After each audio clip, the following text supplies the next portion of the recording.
Welcome sa Dries TV. Kung interesado ka sa ganitong news, huwag kalimutang isubscribe ang ating YouTube channel. Maraming salamat! Welcome back again sa ating YouTube channel mga kakimpaw, and sa update natin ito ang pag-uusapan natin ay tungkol sa mga importanteng kaganapan kina Kim and syempre kay Paolo Abilino.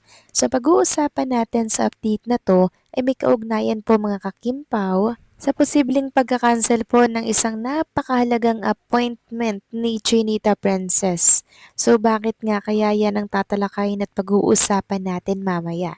Pero bago po ang lahat, maraming salamat sa inyong patuloy na pag-support at pagsubaybay sa mga daily update natin. Kaya naman bilang pasasalamat, narito po ang isang napili kong komento patungkol ito sa naging previous update. Mula ito kay Ginang Arlene Casis. Sabi niya, baka taktika lang yan ng mga fans ng ibang artista, Misters. Nang sa gayon, wala nang bumoto sa kanilang dalawa. At kung mangyari yon, Jack na ang panalo ng humahabol. Kaya wag naman sana na totoo ang chismis.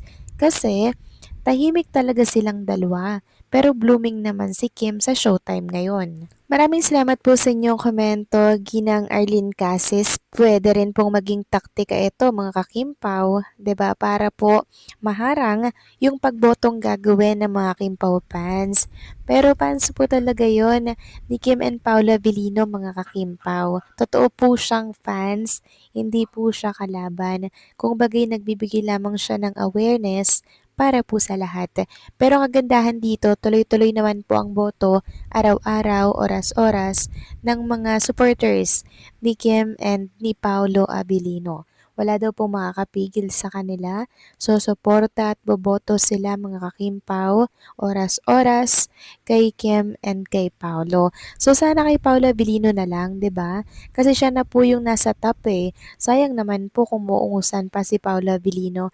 Ewan ko ba kung bakit nade-divide or nahati po yung suporta ng ilan. Kahit si Kim and Paula Abilino ay isa lang naman, 'di ba? Parang walang unity mga kakimpaw yung ibang one-sided fans ni Kim and ni Paolo Abilino, 'di ba? Parang meron silang war lagi.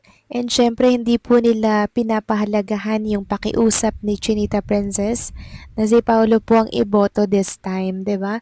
Parang mga wala pong narinig mga kakimpaw. Pero sabi ko nga, kung ano ang desisyon nila, bahala po sila. Sana po wag nilang pagsisihan yung mga ginagawa nila mga kakimpaw. Pag walang nanalo kay Kim and kay Paolo Abilino, wala tayong ibang sisisihin, kundi yung mga hindi po nakipagtulungan at hindi po nakiisa sa pagboto sa isang taong hinihingi po ni Chinita Princess na manalo. So maraming salamat po sa inyong komento, Ginang Arlene Casis. God bless po at mabuhay kayo.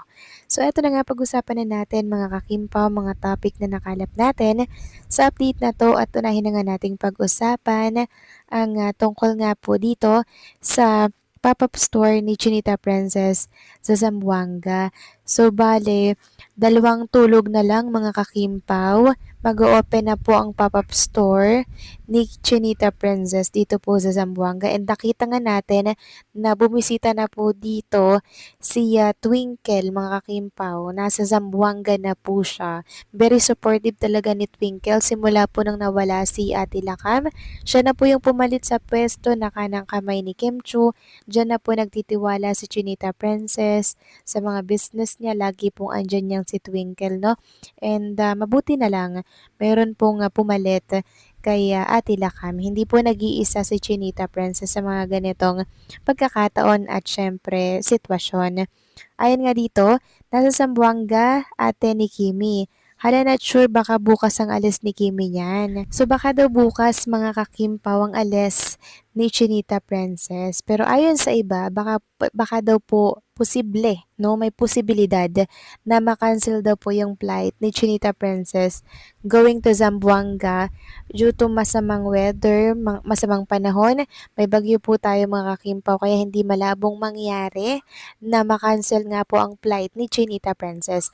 Pero kahit na makancel, at least nandyan naman po si Twinkle. Agad na na-secure mga kakimpaw yung pag-o-open po ng kanyang shop. So kahit wala si Kim Chu, na-delay yung flight or na-cancel yung flight, at least meron pong representante mga kakimpaw ng opening ng kanyang pop-up store. 'Di ba? Meron po siyang kanang kamay doon. Ayon kasi dito mga kakimpaw sa sinearch natin kung pwedeng ma-cancel yung flight ng June 11, kung June 11 ang flight ni Kim Chu ha, pero kung bukas, ewan ko lang din. Ayon dito, flight in and out of Zamboanga International Airport are scheduled to operate normally on July 11. However, airlines may change or cancel flights due to sudden changes in local weather or volcanic ash from the Mayon or Canlaon volcanoes. No system-wide cancellation naman daw are currently in place. It is important to check your exact flight status directly before you head to the airport. Pero kung sakaling bukas naman po ang flight ni Chinita Princess papunta po ng Zamboanga mga kakimpaw, pwede raw ma-delayed lamang po yung flight. Ayun kasi dito, flight to and from Zamboanga International Airport are generally operating on schedule naman.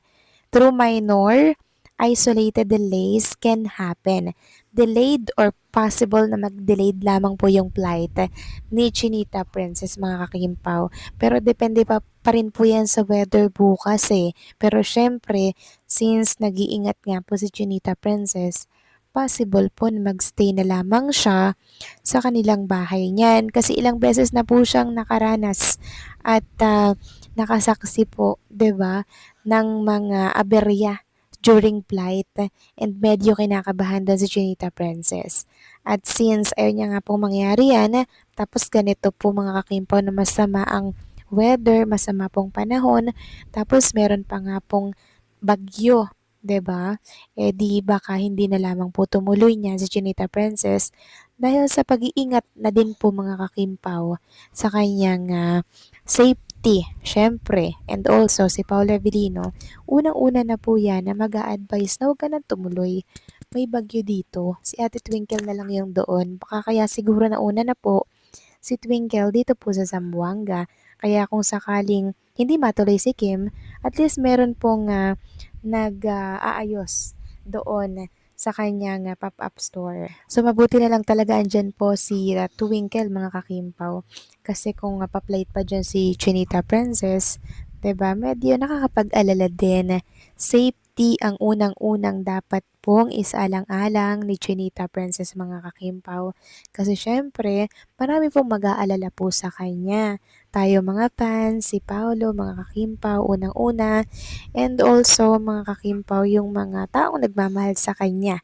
Kaya pag safe na ang flight, tsaka siya pumunta. Pero kung hindi, may alinlangan, may doubt, huwag niya na lamang po itong ituloy. 'Di ba? Kayo ba mga kakimpaw? Ano po ang advice ninyo kay Kim Chu? Please comment down below.